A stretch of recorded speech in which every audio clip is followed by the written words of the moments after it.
What's going on, fellas? Welcome to the channel. My name is Albert, and in this video I'm going to show you another new project of mine. And without further ado, let's go to the main part. But before we really get started, I want to list what exactly we're going to have today. First, there will be a short history of the project, a story of how it started, why, what was the last reason to begin it, etc. Second, I will show all existing versions of the design, tell what are ideas following through it, and stuff I hopefully will remember on the way. Third, there will be an afterward part where I will tell something related to the topic and perhaps a few unrelated things. And here we begin. The history began at July 17th of 2018 when I watched a review of a Holden Ute from Daddy Duke, and I found the inner space of the car feeling unfamiliar yet oddly comfortable. At least it felt like that to me. And I consider that the starting point. Then there was a video from Donut Media, #BuffHorses, and the last drop was this video about a Chevrolet El Camino from 1959. Or was it?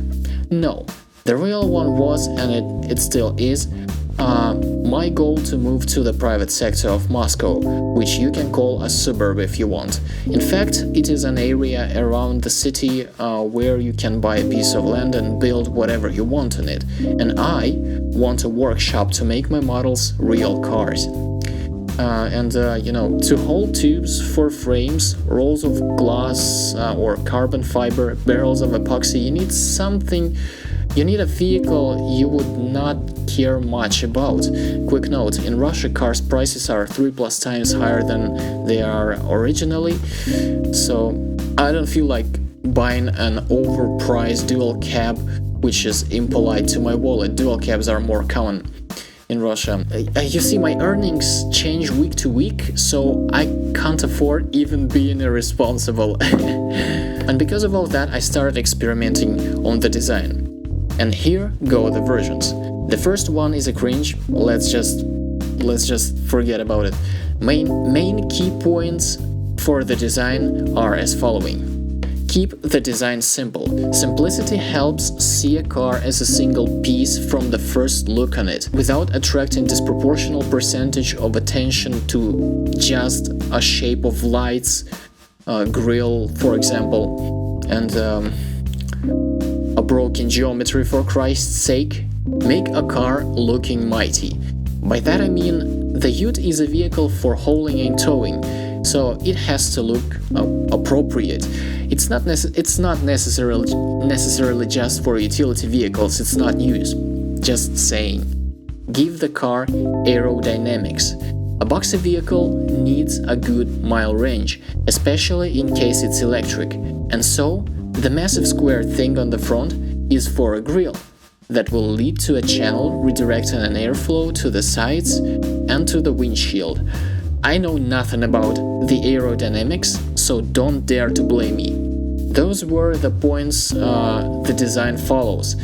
Unconsciously, I wanted the car to inherit something from classic cars, and there is that something that resembles cars from 60s, I think. Now let's take a better look at particular spots on the model. As you see, headlights are simple rectangles placed pretty far from the center. Both have these two holes that are for bulbs. I didn't make two instead of one for a special reason, like it was in the previous project. This time it is a tribute to aesthetics, and so it is for tail lights.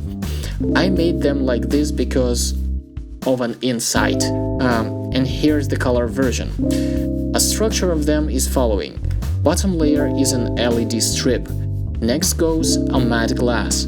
Then comes a tinted one. After, 4 diodes get installed. Then goes an outer plastic cap that makes a single surface with the tailgate. A-pillars are thin, therefore compensated by hard structure of the roof and thick glass packs. These parts are for keeping long things like pipes or boards relatively stable while hauling, and I imagine some spare element here to prevent the roof from damaging. There are 4 small lights and a brake light. 4 fellas are for lighting the bed when it's dark. On the front part of the roof, 4 similar units are placed, this time to provide extra visibility on roads and lighting up an area in case of necessity. There are mounts for a plow in the front installed through the grill, because it's a miracle if a snowplow comes to the private sector. A fridge to add is still an idea to process. I want to place it somewhere behind the cab, but the truck bed space reduction is unacceptable. Perhaps it will take extra time to come to a conclusion. Now an afterword. The model is made asymmetrical intentionally because it takes too much time and precision, and in my case, luck, to create what I imagine, exactly how I want. Also, for those of you who wonder why I draw and put wheels and rims like these on every project, it's simple. They don't stand out. Instead, they let you focus on the car body, which is more important than wheels. Wheels like these look more solid, in my opinion. Kinda like tram wheels, not the best comparison, but it kinda provides what I'm talking about.